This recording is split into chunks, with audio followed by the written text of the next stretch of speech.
ہزار سال انبیاء نے تبلیغ کی، انبیاء نے، رب کے تربیت یافتہ لوگوں نے تبلیغ کی، 2 لوگوں نے کلمہ پڑھا، 4 لوگوں نے کلمہ پڑھا، لیکن میں آپ کو دیانتداری سے بتاتا ہوں کہ وہ کامیاب ہو کے گئے دنیا سے۔ انبیاء کامیاب ہوئے، کیوں؟ اس لیے کہ رب نے انہیں کہا تھا جا کے پیغام دینا ہے، یہ نہیں کہا تھا کہ بندوں کا بدلنا بھی ضروری ہے۔ ہمارے بچے پتہ کیا کرتے ہیں؟ وہ فٹافٹ نہ پریشان ہو جاتے ہیں۔ نبیوں کے ذمہ تبلیغ کرنا ہے، یہ ان کا ذمہ نہیں کہ لوگ ضروری کلمہ پڑھیں۔ ہدایت تو رب کریم کے دست قدرت میں ہے۔ انبیاء خلوص سے، للہیت سے جد و جہد کرتے رہے، لیکن انہوں نے یہ نہیں کہا کہ مالک اتنی محنت کی ہے بندے ٹھیک ہی نہیں ہوتے، یہ نہیں کہا انہوں نے، اس لیے کہ جو ان کی ڈیوٹی تھی انہوں نے ڈیوٹی صحیح کی۔ ہم نے اپنی ڈیوٹی کرنی ہے۔ پریشان اس وقت ہوتے ہیں جب نتیجہ اپنی مرضی کا مانگتے ہیں، نتیجہ نہ اپنی مرضی کا مانگے، رزلٹ نہ اپنی مرضی کا مانگے۔ اور جناب پیر صاحب میں فلانا وظیفہ بھی پڑھتا ہوں، فلانا وظیفہ بھی پڑھتا ہوں، فلانا وظیفہ بھی پڑھتا ہوں، دل نہیں صاف ہوتا، تو میں نے کہا یہ تو اللہ نہیں کر رہا ہے۔ آپ ڈیوٹی کریں، آپ کام کریں جو آپ کے ذمے لگایا گیا ہے، اس میں وہ قضا نہ کریں آپ، باقی اللہ تعالیٰ کرم نوازی فرمائے گا۔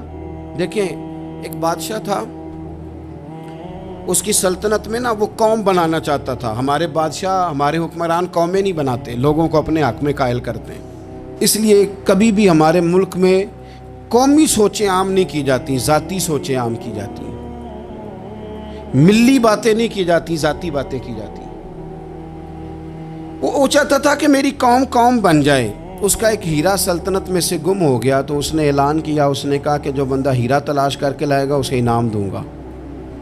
ساری قوم نکل کھڑی ہوئی ہیرا تلاش کرنے پر، ادھر بھی لوگ گئے، ادھر بھی لوگ گئے، خشکیوں میں، دریاؤں میں، جہاں جہاں جس کی پہنچ تھی، جنگلوں میں، وادیوں میں، گھروں میں، بستیوں میں لوگوں نے ڈھونڈا۔ ساری قوم ایک ہیرا تلاش کر رہی ہے۔ بالآخر سب لوگ جمع ہو گئے ایک میدان میں۔ ایک بندہ اوپر چڑھا بادشاہ کے پاس، وہ اونچی جگہ پہ کھڑا تھا، اس نے کہا جناب یہ ہیرا مل گیا ہے۔ اب جب ایک کو ہیرا مل گیا تو باقیوں کے چہرے اتر گئے کہ یہ کامیاب ہوا، ہم ناکام ہوئے۔ بادشاہ چونکہ ان کی تربیت کے لیے یہ کام کر رہا تھا، اس نے کہا تمہارا کیا خیال ہے کہ اس ہیرے کے بغیر میرا گزارا نہیں تھا؟ کہ تمہارا کیا خیال ہے کہ ہیرا میری سلطنت سے نکل گیا تو مجھے زوال آ جائے گا؟ اس نے کہا یہ تو ایک ہیرا ہے۔ اٹھا کے پھینکا، دیوار کے ساتھ لگا، ہیرا ٹوٹ گیا۔ اس نے لوگوں سے کہا تمہارے چہرے اترے ہوئے ہیں، میں تمہیں ایک بات سمجھانا چاہتا ہوں، ہیرا ایک ہی تھا، ایک ہی بندے کو ملنا تھا۔ میں نے انعام کا اعلان تو یہ کیا تھا نا کہ جو ہیرا ڈھونڈ کے لائے گا اسے انعام دوں گا، لیکن اب میں تمہیں بتاتا ہوں کہ میں تم سب کو انعام دوں گا، اس لیے کہ ہیرا ایک تھا، ملنا ایک کو ہی تھا، سب کو مل سکتا نہیں، لیکن انعام اس لیے سب کو دوں گا کہ ہیرا ڈھونڈنے پر انعام نہیں دے رہا، میں کوشش کرنے پہ انعام دے رہا ہوں کہ تم نے کوشش تو کی، تم نکلے تو صحیح، جد و جہد تو کی۔ کچھ لوگ کہتے ہیں کہ ہمیں ہیرا مل بھی جائے، او خدا کے بندے ہیرا ایک ہے، ہیرا ملنا کمال نہیں، محنت کرنا کمال ہے۔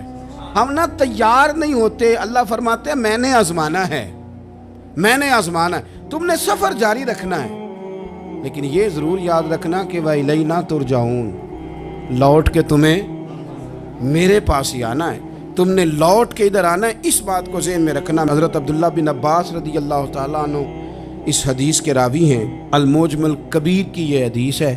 اللہ کے پیارے رسول صلی اللہ تعالیٰ علیہ وسلم ارشاد فرماتے ہیں کہ جس بندے کو 4 چیزیں مل گئی نا، اسے اللہ تعالیٰ نے دنیا اور آخرت کی بھلائیاں عطا فرما دی۔